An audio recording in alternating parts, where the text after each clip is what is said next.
Wait, look how wet everything is. Yeah, apparently it had rained, I guess. It was not wet 2 seconds ago.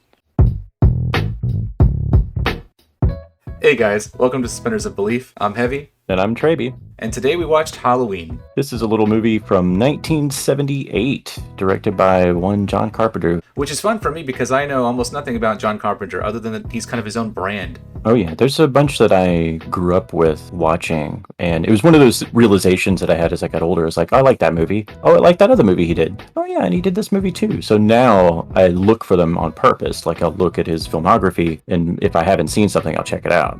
It was kind of important for us to take a look at Halloween. It wasn't the very first of this collection of tropes, so to speak, but it was definitely the one who I think put it together in a cohesive bundle like it did.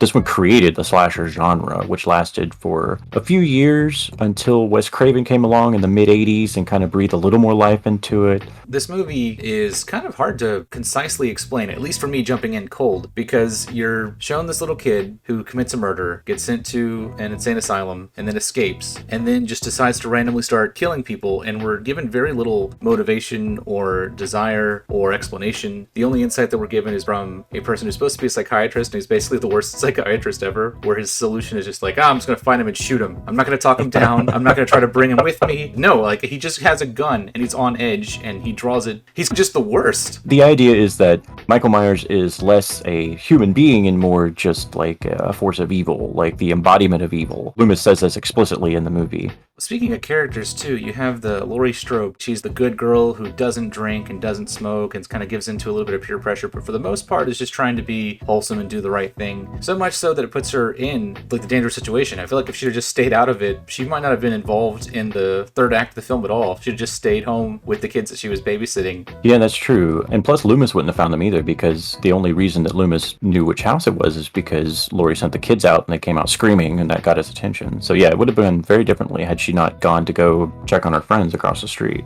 I love the way the movie's shot. There's a lot of great rule of thirds. There's a lot of great long shots. There's a lot of things moving into frame and out of frame and like panning shots. There's a lot of great camera work in the movie, but at the same time it doesn't feel like they spent a lot of money on the scenes. It really felt like they were just kind of shooting the houses that they had available to them, so much so that there's so much green in this fall setting. I think there's like one or two shots of the backyard where there's some like brown leaves, which I don't know what trees they fell from because everything around them is completely green.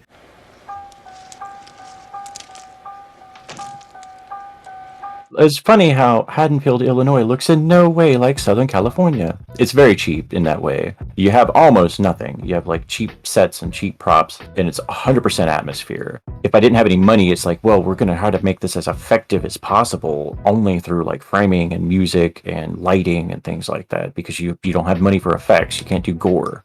And another thing that was kind of odd about the making of the film, there were certain times where it would cut between the glass, for instance, that she's about to break. I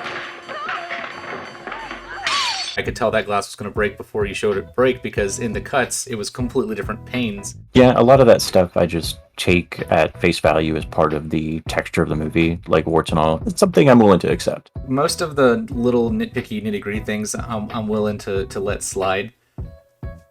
You gotta explain the bedroom sheet. I'm still stuck on that.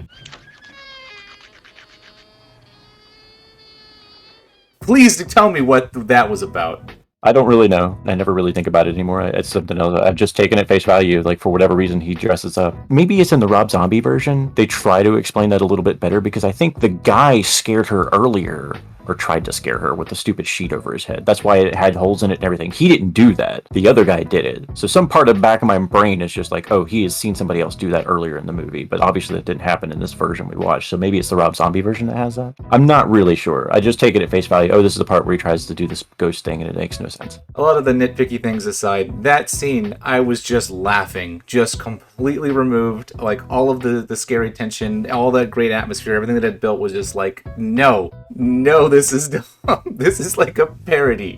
Why is this here? In the pacing, that's very close to the part where Loomis scares the kids away from the house, which is also kind of intended to be like a lighter moment. And that's one thing that I would criticize this movie on is the length. I feel like the pacing towards the middle is just like, okay, let's get on with it. Let's get on with it. What are we doing? And I would cut out some of that stuff just to make it a little breezier.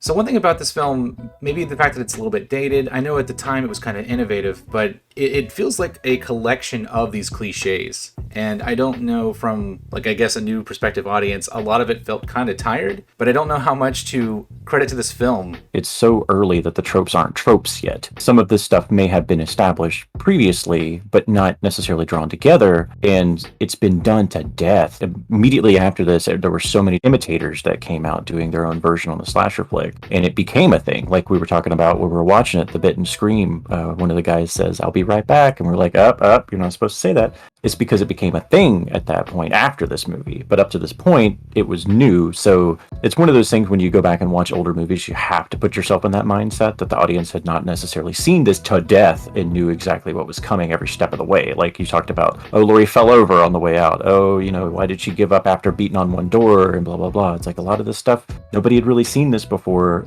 not even in the setting, with it being in a suburban setting like this. So nobody had a plan. Nobody had any kind of framing this situation to know exactly what they would do because it was just new. And that's part of the problem of going back and watching older stuff. There's been plenty of times where I've gone back to watch like Bullet, for instance, old Steve McQueen movie. It's like, it's a cop that plays by his own rules. And I watched it and was like, okay, and?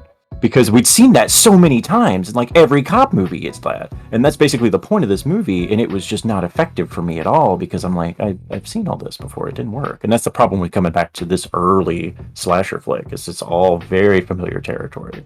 What would you rate this movie? I think I'd probably put it at an 8. I want to put it at like a 9 or a 10, but like that's part of the joy of watching something like this with you with fresh eyes, is you point out stuff that I'm just overlooking and not even thinking about. So I think I would put it at an 8 because like there's totally flaws. They don't really bother me. I think a 7 is a pretty fair place for me because the movie is definitely better than more good than bad, but it definitely suffers from, I think, its age. But I will have to say that was not Alien. I don't know how much of this movie affected Alien at all, but it definitely draws from a similar structure and a similar type of execution where it's a lot of atmosphere, but it is very minimalist. And I was thinking you have to watch earlier slasher flick to kind of get the comparison, I guess. Next time on Suspenders of Belief, Alien. For real this time. For reals, we promise. Bye.